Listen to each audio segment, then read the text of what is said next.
Gempa bumi bermagnitudo 6,8 menghantam Maroko pada Jumat malam. Sementara itu, 10 warga meninggal dunia.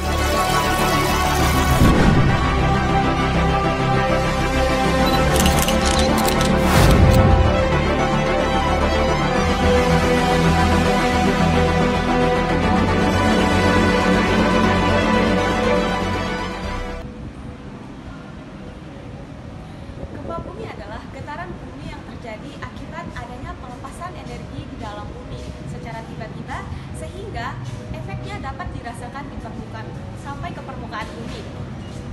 Adapun penyebab dari gempa bumi itu terjadi berupa dinamika bumi, aktivitas gunung berapi, meteor jatuh, atau bahkan ledakan bom di bawah permukaan tanah. Gempa bumi terjadi apabila penumpukan energi pada batas lempeng yang bersifat konvergen, yaitu bertumpukan, divergen, saling menjauh, transform, berpapasan, atau pada sesar, yaitu patahan.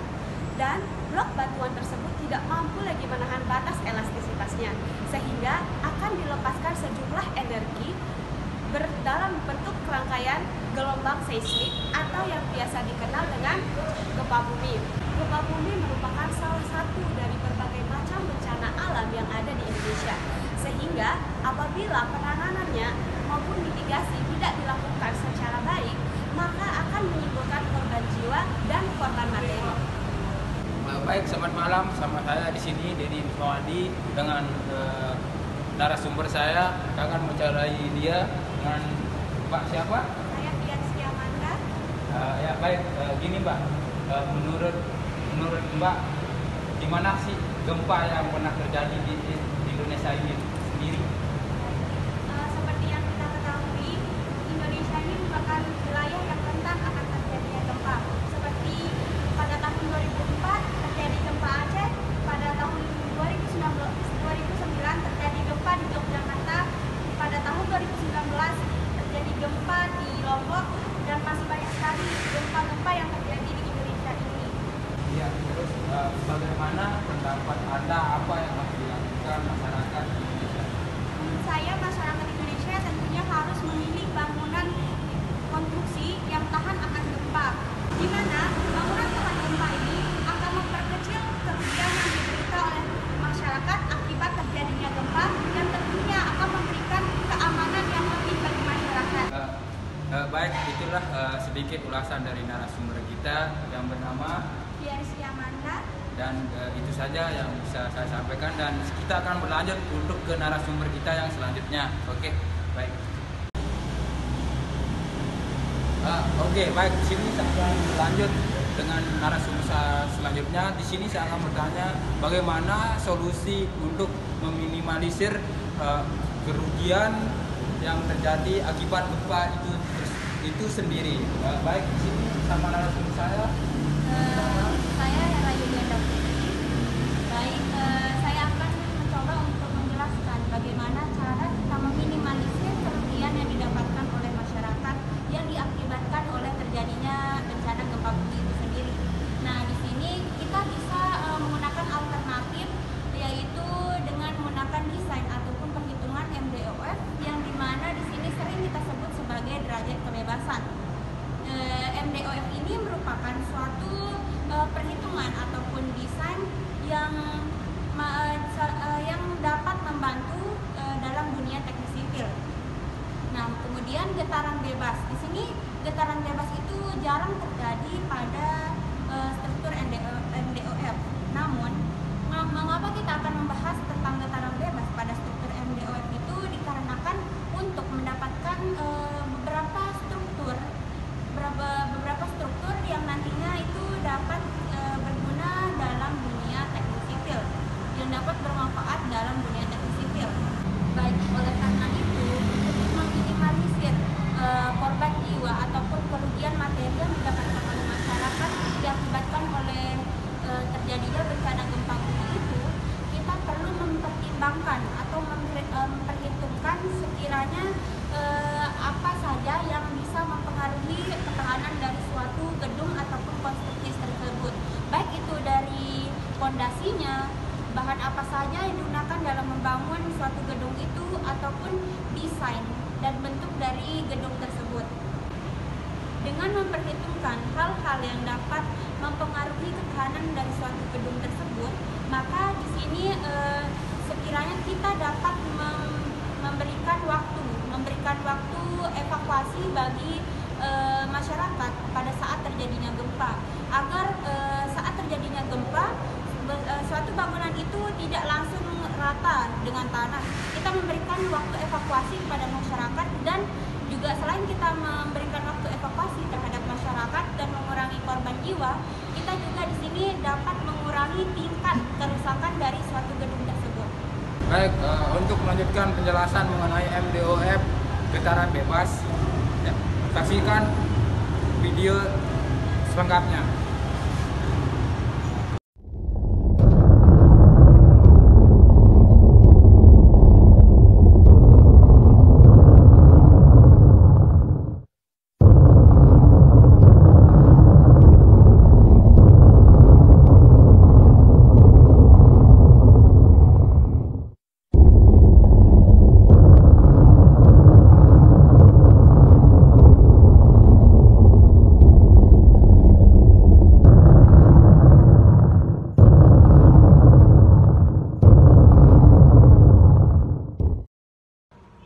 Oke, baik. Assalamualaikum. Perkenalkan, nama saya Dedi Wismawadi. Di sini saya akan menjelaskan tentang metode MDOF getaran bebas. Oke, baik. Pada umumnya suatu struktur akan bergoyang apabila memperoleh pembebanan dari luar, misalnya akibat beban angin, getaran akibat putaran mesin, dalam kurung beban harmonik, ataupun akibat beban gerak tanah atau gempa. Membahas getaran bebas pada struktur derajat kebebasan banyak akan diperoleh beberapa karakter struktur yang penting dan sangat bermanfaat. Oke, baik. Di sini selanjutnya definisi MDOF multi degree of freedom.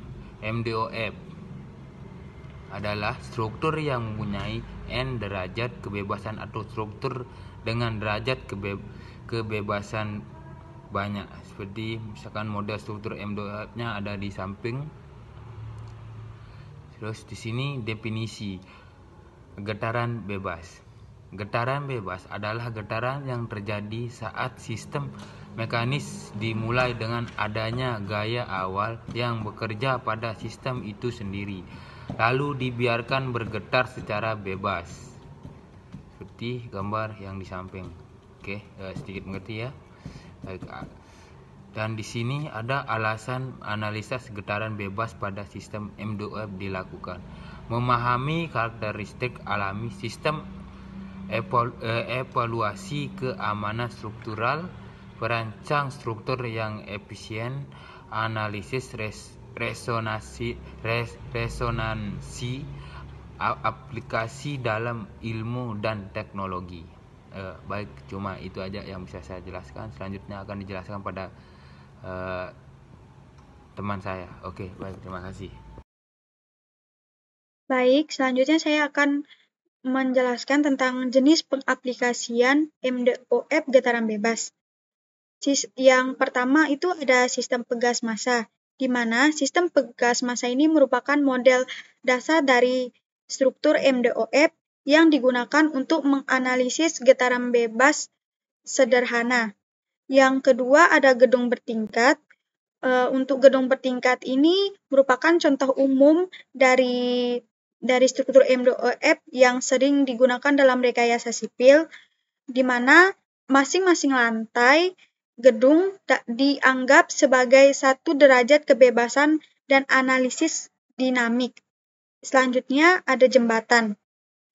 Untuk jembatan besar dan kompleks dapat dimodelkan sebagai struktur MDOF. Beberapa derajat kebebasan juga dapat terkait dengan getaran dan getaran yang berbagai arah. Selanjutnya ada pesawat terbang, di mana pesawat terbang ini memiliki banyak derajat kebebasan dalam pergerakan, termasuk contohnya roll, pitch, dan semua pergerakan juga termasuk dari jenis pengaplikasian MDOF getaran bebas. Kemudian ada mesin. Untuk mesin ini sendiri, mesin dan peralatan lainnya juga dapat dimodelkan sebagai sistem MDOF untuk menganalisis getaran dan dinamika. Selanjutnya ada struktur kompleks, di mana struktur kompleks atau besar ini contohnya adalah bangunan industri, di mana fasilitas-fasilitas ini sering memiliki derajat kebebasan dalam analisis dinamik. Kemudian sistem kontrol aktif. Untuk sistem kontrol aktif ini sering melibatkan banyak derajat kebebasan untuk mengatur perilaku struktur dalam respon terhadap beban gangguan eksternal. Kemudian yang terakhir adalah kendaraan banyak roda.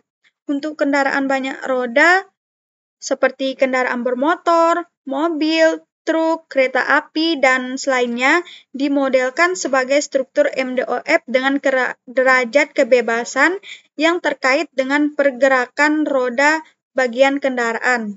Ada beberapa ciri getaran MDOF. Yang pertama, lebih dari satu derajat kebebasan. Yang kedua, frekuensi resonansi berbeda. Selanjutnya, respon terhadap berbagai eksitasi. Yang keempat, ada pola getaran yang berbeda. Yang kelima, perpindahan, kecepatan, dan percepatannya berbeda. Yang selanjutnya, pengaruh kopling antar mode. Kemudian, analisis dinamika yang kompleks. Dan yang terakhir, aplikasi dalam struktur dan mesin.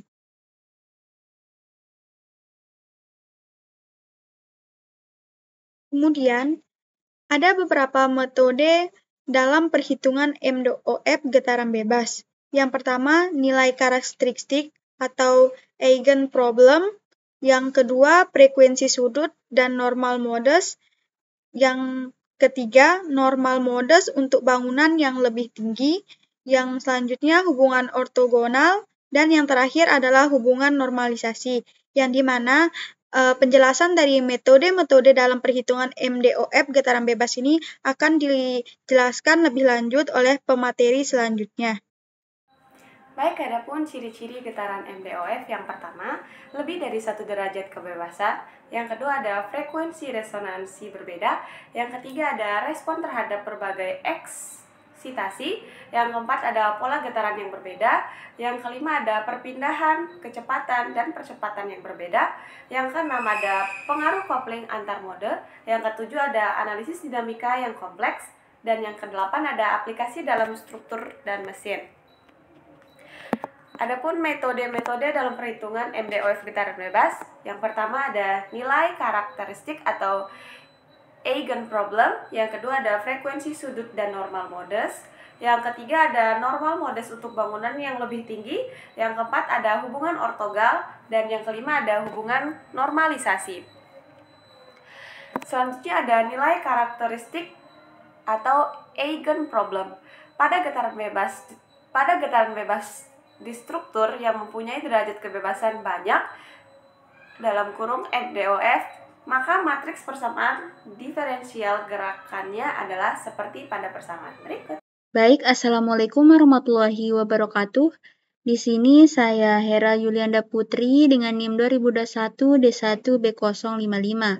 Di sini saya akan melanjutkan penjelasan teman saya mengenai metode yang dapat kita gunakan dalam menghitung MDOF getaran bebas. Di sini selanjutnya ada frekuensi sudut dan normal modus. Nah, seperti yang kita ketahui di dalam kita menghitung suatu frekuensi sudut itu untuk struktur yang mempunyai derajat kebebasan yang banyak atau MDOF atau biasa juga kita sebut sebagai multi degree of freedom ini diambil suatu anggapan bahwa struktur tersebut dianggap tidak mempunyai redaman atau memiliki nilai C itu sama dengan 0. Nah, dan untuk menghitung ataupun sekaligus menggambar normal modest ini, maka diambil suatu model struktur. Seperti contohnya di gambar yang samping ini, di sini ada pada gambar A terdapat gambar struktur dengan 2 DOF. Kemudian selanjutnya pada gambar B itu ada model matematik dan yang ketiga ada free body diagram atau biasa kita sebut diagram free body. Nah, di sini seperti yang kita ketahui, jika suatu struktur itu diberi beban dinamik itu, maka otomatis struktur tersebut itu akan mengalami goyangan. Nah, di mana untuk struktur dengan derajat kebebasan yang banyak, maka struktur yang bersangkutan itu akan mempunyai banyak ragam ataupun bisa kita sebut sebagai banyak pola goyangan. Nah, di sini normal modest ini adalah suatu istilah yang sering dipakai pada problematika dinamika struktur. Dan kata tersebut itu diterjemahkan sebagai ragam atau pola goyangan.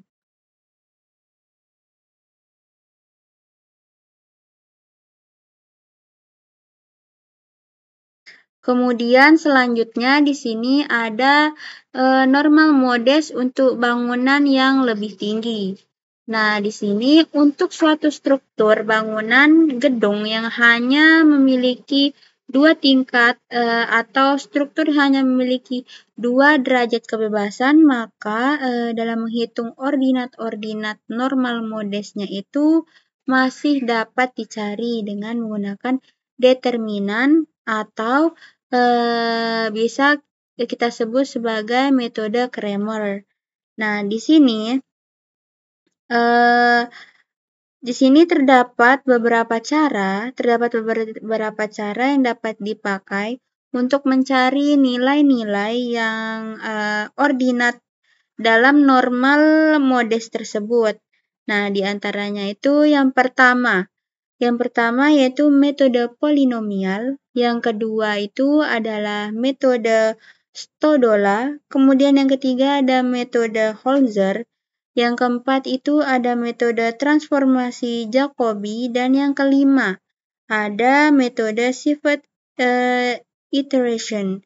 Nah, di antara beberapa metode tersebut pasti memiliki kelemahan dan kelebihannya masing-masing. Jadi, untuk menentukan mana metode yang akan kita gunakan, itu didasarkan atas kondisi spesifik. Kondisi spesifik dari suatu struktur yang akan kita cari normal modestnya.